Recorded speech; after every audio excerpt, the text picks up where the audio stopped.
پوچھا گیا حضور یہ قربانیاں کیا ہیں؟ فرمایا تمہارے باپ ابراہیم کی سنت ہے، اور فرمایا کہ ان کو خوش دلی سے اللہ کی راہ میں قربان کرو، قیامت کے دن یہ اپنے بالوں کے ساتھ، اپنے سینگوں کے ساتھ اور اپنے کھروں کے ساتھ آئیں گے۔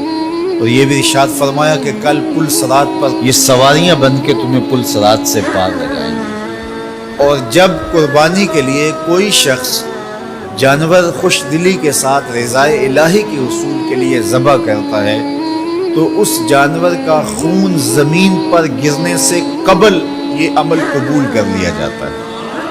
اور یہ بات بھی ذہن میں رکھیے گا کہ ایام نہر یہ 3 دن جو خون بہانے کے ہیں، 10، 11 اور 12 تاریخ، ان ایام میں آپ جو بھی عمل کریں، نماز پڑھیں اور دیگر صالح اعمال کریں، بہت قابل قبول ہیں اور اللہ ان کو قدر کی نگاہ سے دیکھتا ہے۔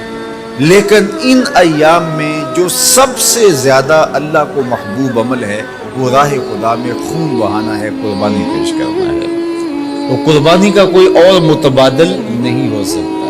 کچھ لوگ یہ فلسفہ ان دنوں کے اندر بیان کرتے ہیں کہ 20-50 ہزار کی قربانی کرنے کی بجائے اتنے اگر کسی غریب کو دے دیے جائیں تو اس کے 2-3 مہینے خیریت سے گزر جاتے ہیں اور وہ گھر کے اندر جو ہے وہ ضرورت کی چیزیں ڈال لیں، تو گوشت تو 2-4 دن کے اندر کھایا پیا جاتا ہے، ختم ہو جاتا ہے۔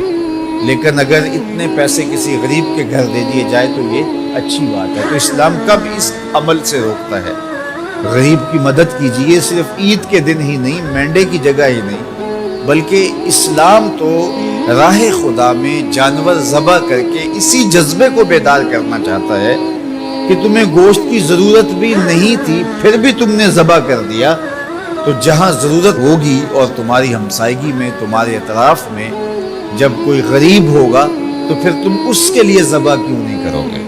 اس کے لیے تم قربانی کیوں نہیں کرو گے؟ اِثار کیوں نہیں کرو گے؟ یہاں تو پھر بھی ہم گوشت خود کھا لیتے ہیں یا غرباء میں بانٹ دیتے ہیں، لیکن منا کی وادی میں جہاں لاکھوں قربانیاں پیش کی جاتی ہیں وہاں تو جانور کاٹ کے اس کو ذبح کر کے بس چھوڑ دیا، اس کے گوشت سے غرض ہی نہیں ہوتی۔ زیادہ تر حجاج ایسے ہوتے ہیں جن کو یہ بتا دیا جاتا ہے کہ تمہاری قربانی کر دی گئی ہے، اور وہ فون کال کے انتظار میں یا حکومت وقت کی جانب سے دیے گئے وقت کے بعد حلق کروا دیتے ہیں۔ تو انہوں نے نہ اپنا جانور دیکھا ہوتا ہے، نہ اس کو ذبح ہوتے دیکھتے ہیں، تو صرف انہیں ٹائم بتلا دیا جاتا ہے یا ان کو کال کر دی جاتی ہے تو یہ ان کے لیے کافی ہوتا ہے۔ تو وہاں تو گوشت کھانا بھی مقصود نہیں، تو صرف اللہ کی رضا کے لیے جانور ذبح کرنا۔ تو جب رضائے الہی کے لیے جانور ذبح کرنے کا جذبہ پیدا کر کے تمہیں راہ خدا میں خرچ کرنے کی ترغیب دی جاتی ہے تو پھر تم پورا سال خرچ کرو گے، تمہارے لیے کوئی مشکل اور کوئی مشقت نہیں ہوگی۔ لیکن اگر تم جو ہے وہ اس جذبہ خیر سے نور حاصل نہیں کرو گے تو پھر تمہیں یہ دولت نصیب نہیں ہوگی۔ تو سب سے افضل عمل ان 3 ایام کے اندر جو بتایا گیا وہ یہی ہے کہ راہ خدا کے اندر خون بہانا ہے۔ اللہ کے محبوب علیہ الصلوۃ والسلام کی خدمت میں جو ہے وہ مینڈے لائے گئے جو چتکبرے تھے، اور حضور علیہ الصلوۃ والسلام نے اپنے مبارک ہاتھ سے ان کو ذبح کیا۔ تو عید قرباں یہ ایثار کی عید ہے، یہ قربانی کی عید ہے، اور اسلام ہمیں قربانی سکھاتا ہے۔ اسلام لمحہ لمحہ قربانی ہے، ایک